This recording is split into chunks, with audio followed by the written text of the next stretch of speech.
નમસ્કાર વિદ્યાર્થી મિત્રો, આજે આપણે એમએસસી સેમ 1ના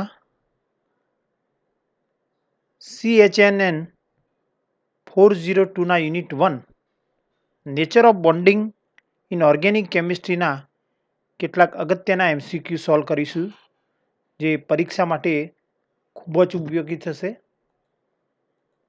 પ્રશ્ન number 1, following is the structure of geometrical isomers of 10-annuline.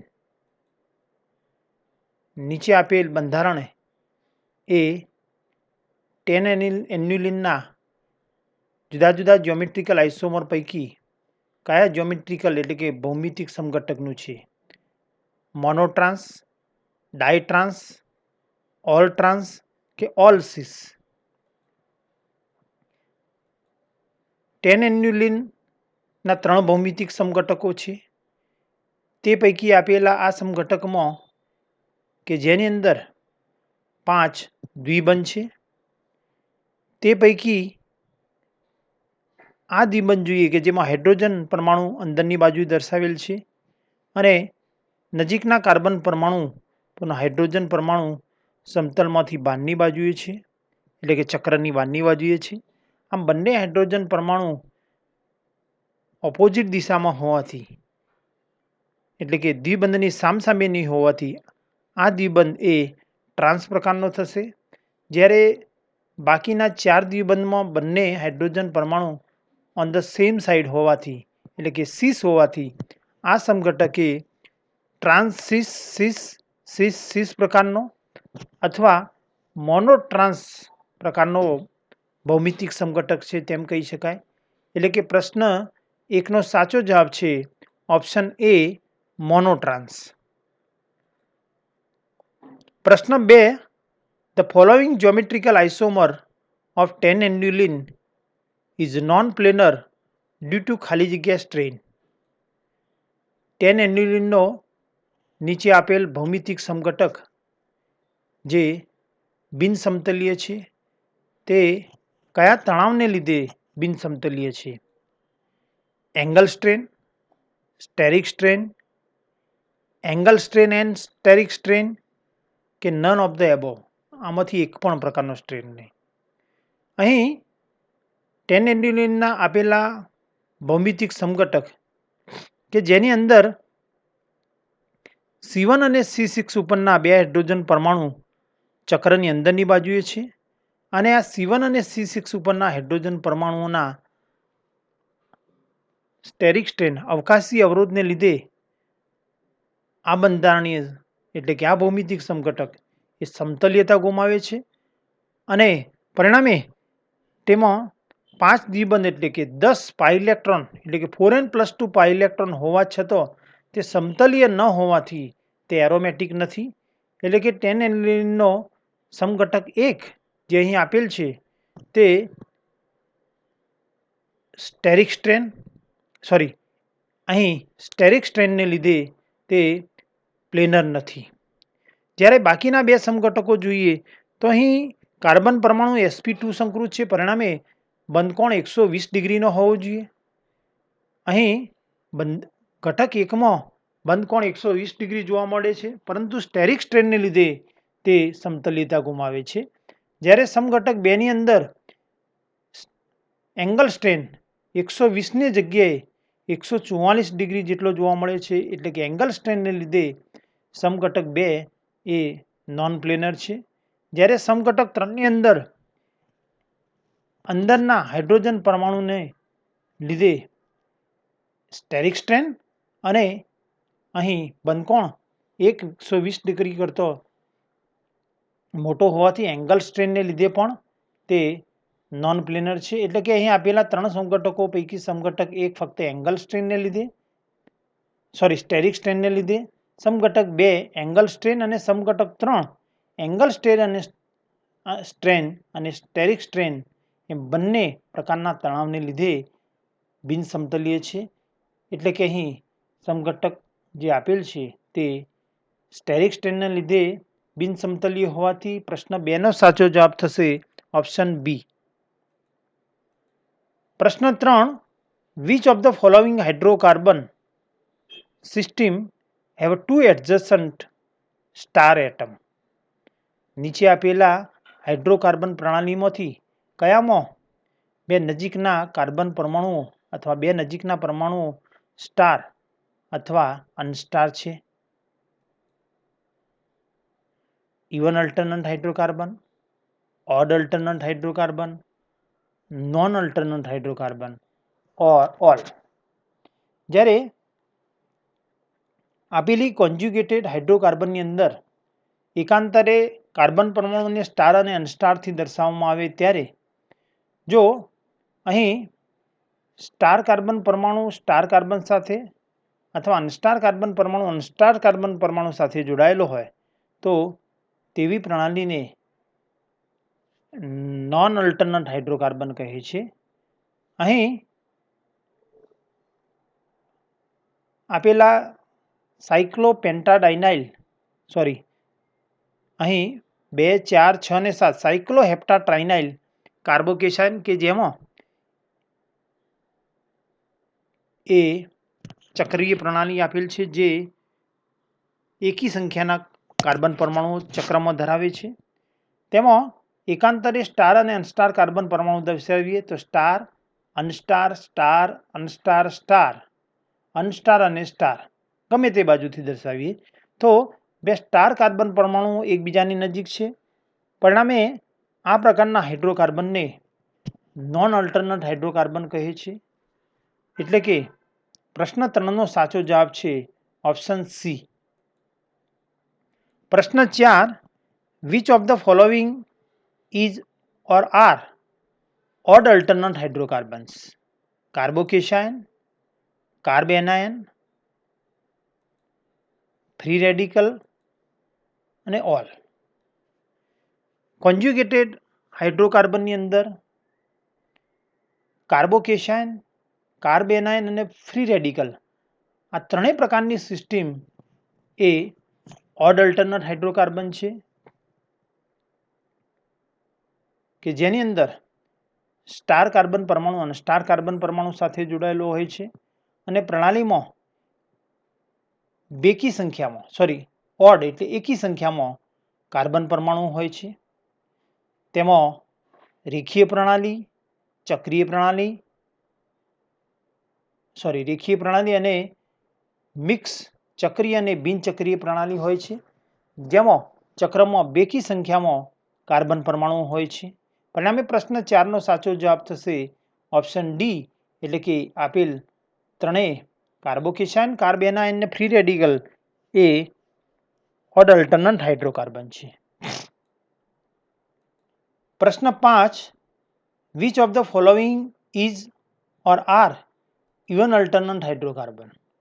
1,3-butadiene, 1,3,5-hexatriene, styrene, D all.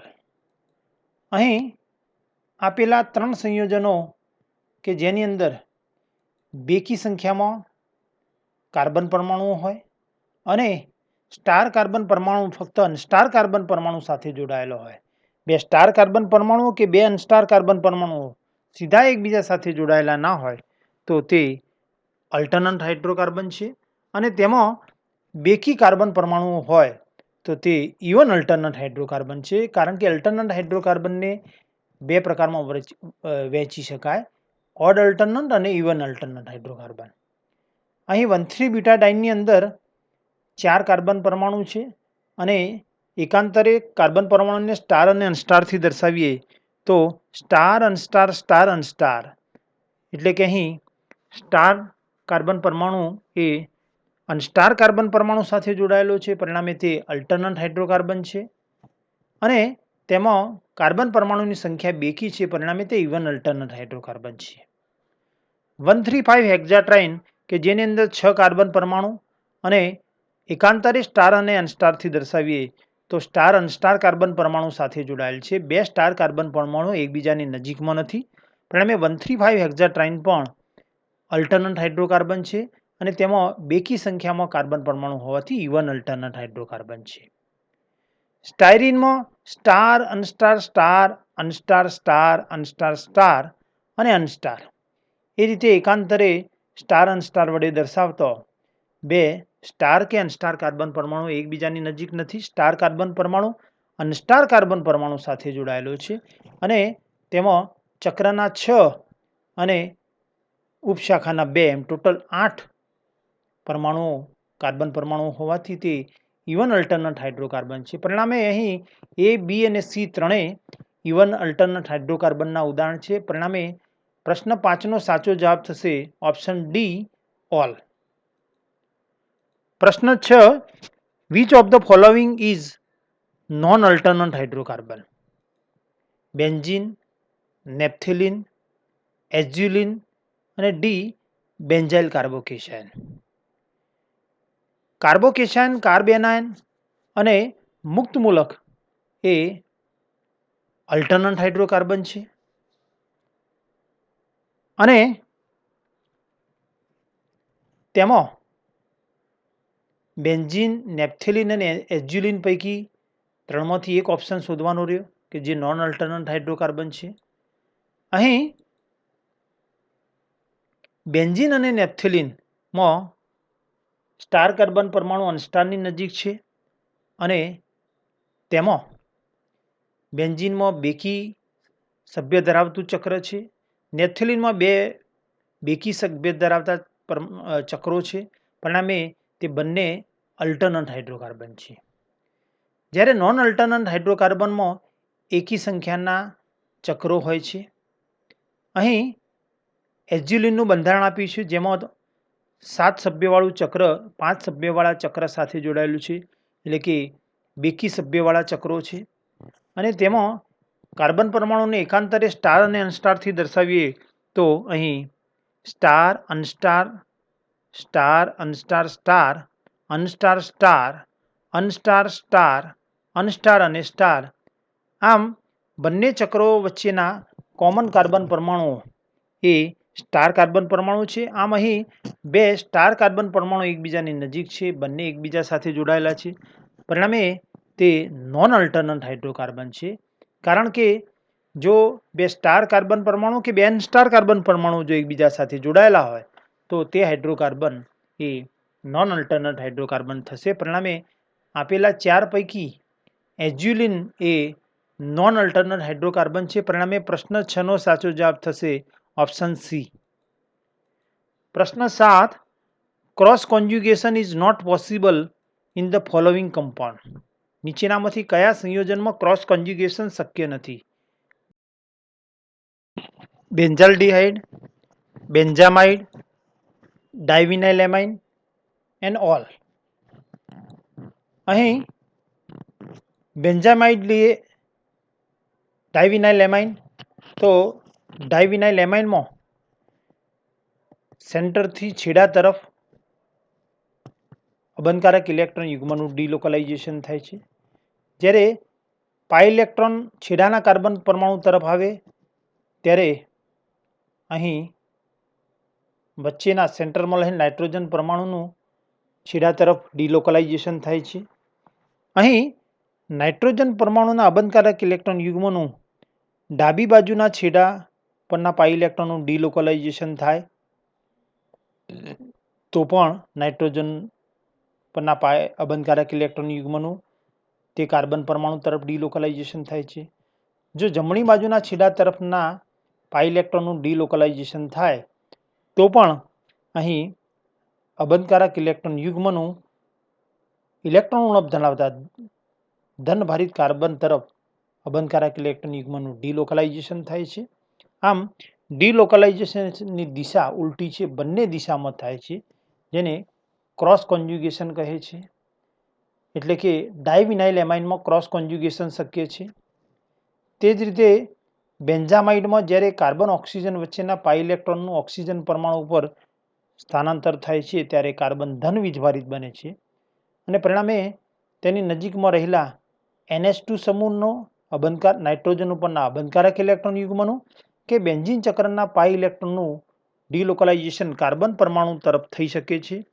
આમ બંને બાજુથી ડિલોકલાઇઝેશન થઈ અને કાર્બનની ઇલેક્ટ્રોન ઉણપ પૂરી કરે છે. આમ બંનેમાં ડિલોકલાઇઝેશનની દિશા ઉલટી છે, એટલે કે જેને ક્રોસ કોન્જ્યુગેશન કહે છે. તે જ રીતે બેન્ઝાલ્ડિહાઇડમાં જોઈએ તો બેન્ઝાલ્ડિહાઇડમાં કાર્બન ઓક્સિજન વચ્ચેના પાઈ ઇલેક્ટ્રોનનું જ્યારે ઓક્સિજન પરમાણુ પર ડિલોકલાઇઝેશન થાય ત્યારે કાર્બન પરમાણુ ધન વીજભારિત બને છે. ત્યારે તેની નજીકમાં ફક્ત બેન્ઝીનના પાઈ ઇલેક્ટ્રોનનું ડિલોકલાઇઝેશન ઇલેક્ટ્રોન ધરાવતા કાર્બન પરમાણુ તરફ શક્ય છે. હાઇડ્રોજન પરમાણુ પરથી ઇલેક્ટ્રોન કે પાઈ ઇલેક્ટ્રોનનું શિફ્ટિંગ શક્ય નથી, કારણ કે તે અબંધકારક ઇલેક્ટ્રોન યુગ્મ નથી. પરિણામે બેન્ઝાલ્ડિહાઇડમાં ફક્ત કાર્બનની ઇલેક્ટ્રોનનો પાઈ ઇલેક્ટ્રોન વડે જ સંતોષાઈ શકે છે. આમ બેન્ઝાલ્ડિહાઇડમાં ક્રોસ કોન્જ્યુગેશન જોવા મળતું નથી. પરિણામે પ્રશ્ન 7નો સાચો જવાબ થશે ઓપ્શન એ. પ્રશ્ન 8, ખાલી જગ્યા is an example of ring chain tautomerism. Ethyl aceto acetate, glucose, acetone અને ફિનોલ.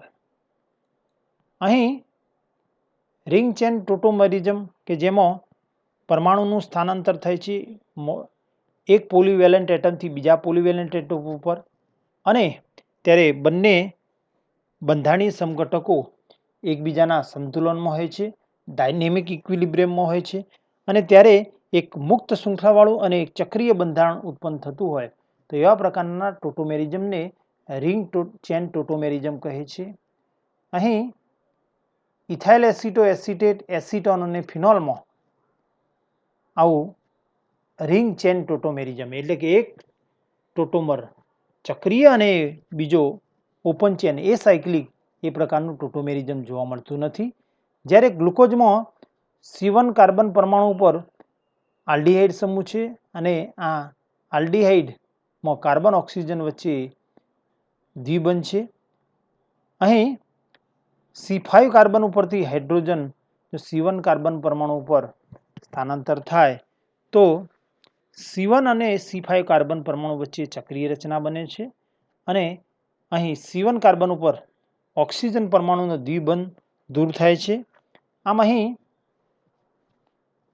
બે ટોટોમર કે જે એકબીજાના સંતુલનમાં હોય છે, ડાયનેમિક ઇક્વિલિબ્રિયમમાં હોય છે, જેમાં હાઇડ્રોજન પરમાણુના સ્થાનાંતરને લીધે એક મુક્ત શૃંખલાવાળું બંધારણ ઓપન ચેન ફોર્મ અને બીજું સ્વરૂપ જે ચક્રીય સ્વરૂપ છે.